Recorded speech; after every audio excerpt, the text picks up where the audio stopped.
KaraokeBooks. Gulliver's Travels. Written by Jonathan Swift. Audiobook. Part 3, Chapter 2. The humors and dispositions of the Laputians described. An account of their learning. Of the king and his court. The author's reception there. The inhabitants subject to fear and disquietudes. An account of the women. My alighting, I was surrounded with a crowd of people, but those who stood nearest seemed to be of better quality. They beheld me with all the marks and circumstances of wonder, neither indeed was I much in their debt, having never till then seen a race of mortals so singular in their shapes, habits, and countenances. Their heads were all reclined, either to the right, or the left, one of their eyes turned inward, and the other directly up to the zenith. Their outward garments were adorned with the figures of suns, moons, and stars, interwoven with those of fiddles, flutes, harps, trumpets, guitars, harpsichords, and many other instruments of music, unknown to us in Europe. I observed, here and there, many in the habit of servants, with a blown bladder, fastened like a flail to the end of a stick, which they carried in their hands. In each bladder was a small quantity of dried peas, or little pebbles, as I was afterwards informed. With these bladders, they now and then flapped the mouths and ears of those who stood near them, of which practice I could not then conceive the meaning. It seems the minds of these people are so taken up with intense speculations, that they neither can speak, nor attend to the discourses of others, without being roused by some external taction upon the organs of speech and hearing. For which reason, those persons who are able to afford it always keep a flapper, the original is Climenole, in their family, as one of their domestics, nor ever walk abroad, or make visits, without him. And the business of this officer is, when 2, 3, or more persons are in company, gently to strike with his bladder the mouth of him who is to speak, and the right ear of him or them to whom the speaker addresses himself. This flapper is likewise employed diligently to attend his master in his walks, and upon occasion to give him a soft flap on his eyes, because he is always so wrapped up in cogitation, that he is in manifest danger of falling down every precipice, and bouncing his head against every post, and in the streets, of justling others, or being justled himself into the kennel. It was necessary to give the reader this information, without which he would be at the same loss with me to understand the proceedings of these people, as they conducted me up the stairs to the top of the island, and from thence to the royal palace. While we were ascending, they forgot several times what they were about, and left me to myself, till their memories were again roused by their flappers. For they appeared altogether unmoved by the sight of my foreign habit and countenance, and by the shouts of the vulgar, whose thoughts and minds were more disengaged. At last we entered the palace, and proceeded into the chamber of presence, where I saw the king seated on his throne, attended on each side by persons of prime quality. Before the throne, was a large table filled with globes and spheres, and mathematical instruments of all kinds. His Majesty took not the least notice of us, although our entrance was not without sufficient noise, by the concourse of all persons belonging to the court. But he was then deep in a problem, and we attended at least an hour, before he could solve it.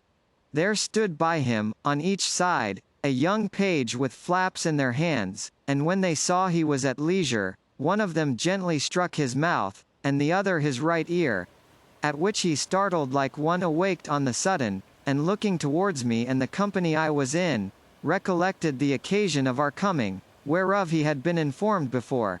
He spoke some words, whereupon immediately a young man with a flap came up to my side, and flapped me gently on the right ear, but I made signs, as well as I could, that I had no occasion for such an instrument, which, as I afterwards found, gave his Majesty, and the whole court, a very mean opinion of my understanding. The king, as far as I could conjecture, asked me several questions, and I addressed myself to him in all the languages I had. When it was found I could neither understand nor be understood, I was conducted by his order to an apartment in his palace. this prince being distinguished above all his predecessors for his hospitality to strangers, where 2 servants were appointed to attend me. My dinner was brought, and 4 persons of quality, whom I remembered to have seen very near the king's person, did me the honor to dine with me. We had 2 courses, of 3 dishes each. In the first course, there was a shoulder of mutton cut into an equilateral triangle, a piece of beef into a rhomboides, and a pudding into a cycloid. The second course was 2 ducks trussed up in the form of fiddles, sausages and puddings resembling flutes and hautboys, and a breast of veal in the shape of a harp. The servants cut our bread into cones, cylinders, parallelograms, and several other mathematical figures. While we were at dinner, I made bold to ask the names of several things in their language, and those noble persons, by the assistance of their flappers, delighted to give me answers, hoping to raise my admiration of their great abilities if I could be brought to converse with them. I was soon able to call for bread and drink, or whatever else I wanted. After dinner my company withdrew, and a person was sent to me by the king's order, attended by a flapper. He brought with him pen, ink, and paper, and 3 or 4 books, giving me to understand by signs, that he was sent to teach me the language. We sat together 4 hours, in which time I wrote down a great number of words in columns, with the translations over against them.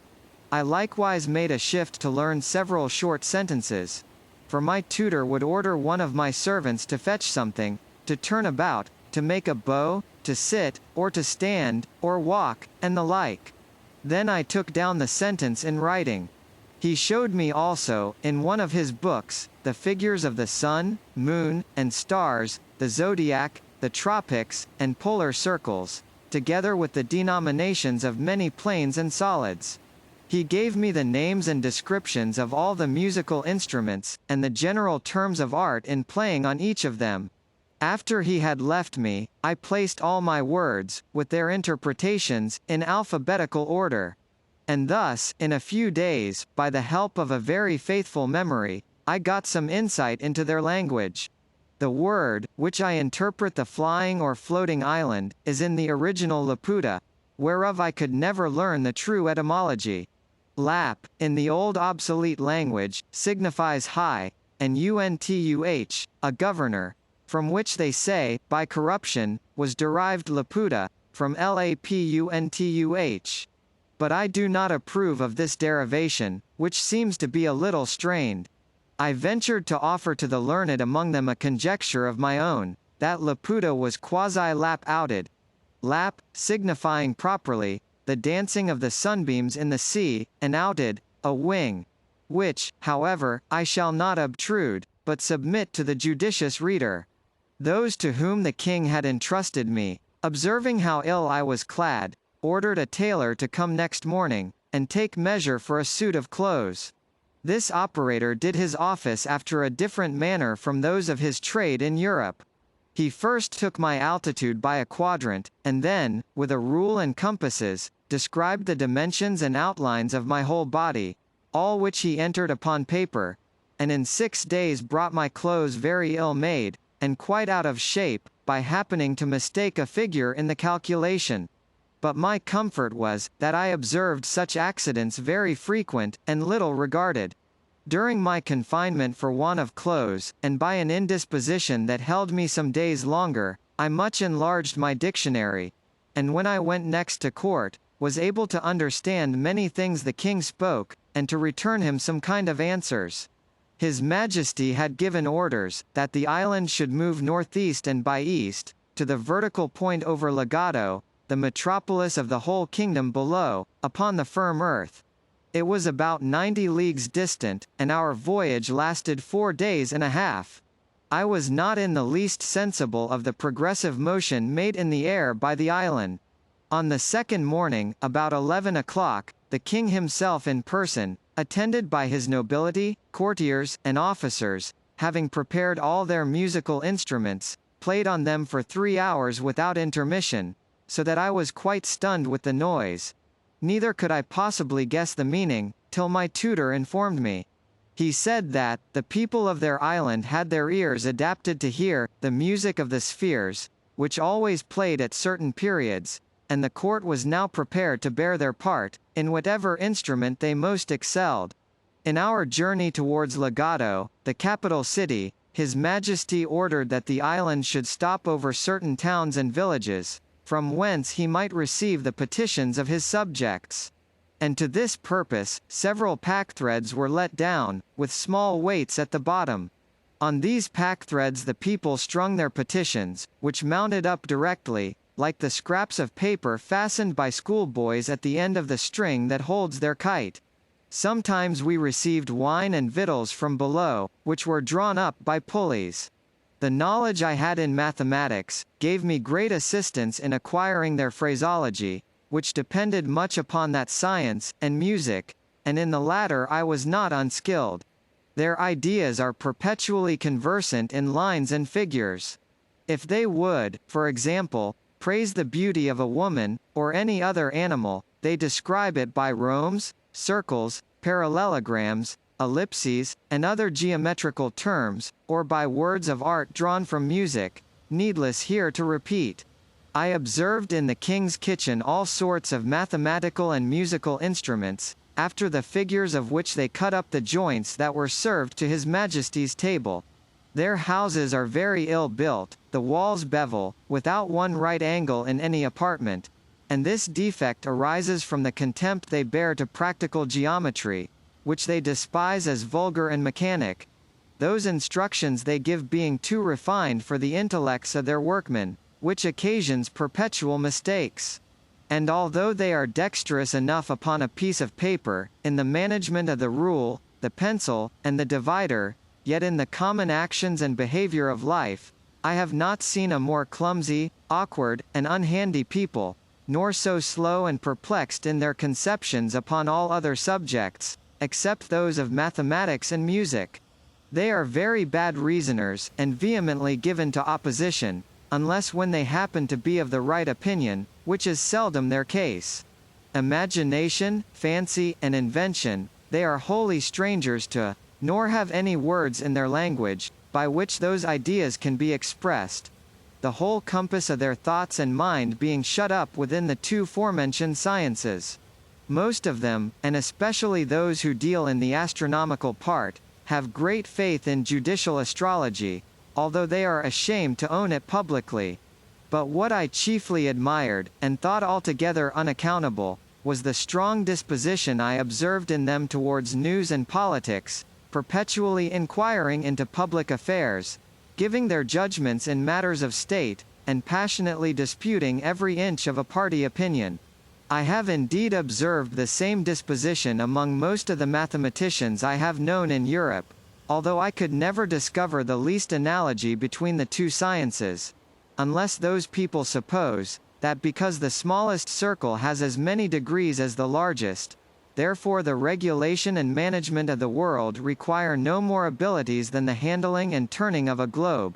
But I rather take this quality to spring from a very common infirmity of human nature, inclining us to be most curious and conceited in matters where we have least concern, and for which we are least adapted by study or nature. These people are under continual disquietudes, never enjoying a minute's peace of mind, and their disturbances proceed from causes which very little affect the rest of mortals. Their apprehensions arise from several changes they dread in the celestial bodies. For instance, that the earth, by the continual approaches of the sun towards it, must, in course of time, be absorbed, or swallowed up. That the face of the sun, will, by degrees, be encrusted with its own effluvia, and give no more light to the world. That the earth very narrowly escaped a brush from the tail of the last comet, which would have infallibly reduced it to ashes, and that the next, which they have calculated for 31 years hence, will probably destroy us. For if, in its perihelion, it should approach within a certain degree of the sun, as by their calculations they have reason to dread, it will receive a degree of heat 10,000 times more intense than that of red-hot glowing iron, and in its absence from the sun, carry a blazing tail 10,014 miles long, through which, if the earth should pass at the distance of 100,000 miles from the nucleus, or main body of the comet, it must in its passage be set on fire, and reduced to ashes. That the sun, daily spending its rays without any nutriment to supply them, will at last be wholly consumed and annihilated, which must be attended with the destruction of this earth, and of all the planets that receive their light from it.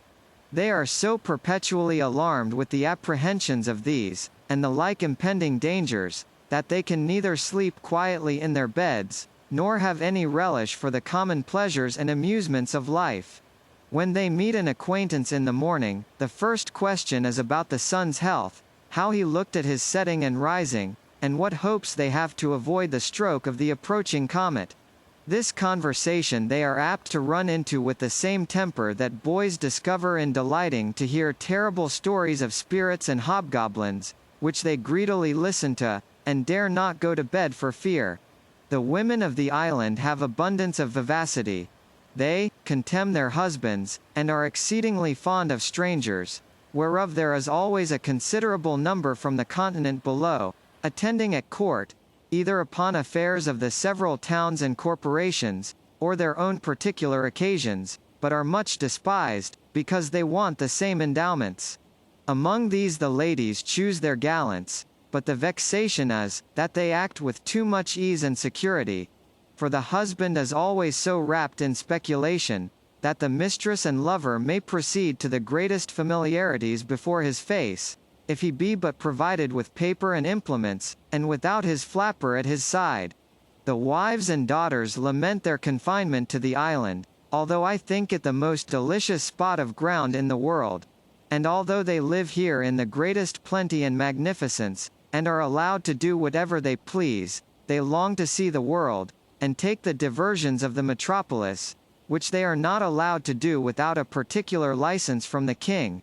And this is not easy to be obtained, because the people of quality have found, by frequent experience, how hard it is to persuade their women to return from below. I was told that a great court lady, who had several children, is married to the Prime Minister, the richest subject in the kingdom, a very graceful person, extremely fond of her, and lives in the finest palace of the island, went down to Legato on the pretence of health, there hid herself for several months, till the king sent a warrant to search for her, and she was found in an obscure eating-house all in rags, having pawned her clothes to maintain an old deformed footman, who beat her every day, and in whose company she was taken, much against her will. And although her husband received her with all possible kindness, and without the least reproach, she soon after contrived to steal down again, with all her jewels, to the same gallant, and has not been heard of since. This may perhaps pass with the reader rather for an European or English story, than for one of a country so remote. But he may please to consider, that the caprices of womankind are not limited by any climate or nation, and that they are much more uniform, than can be easily imagined. In about a month's time, I had made a tolerable proficiency in their language, and was able to answer most of the king's questions, when I had the honor to attend him. His Majesty discovered not the least curiosity to inquire into the laws, government, history, religion, or manners of the countries where I had been, but confined his questions to the state of mathematics, and received the account I gave him with great contempt and indifference, though often roused by his flapper on each side. KaraokeBooks.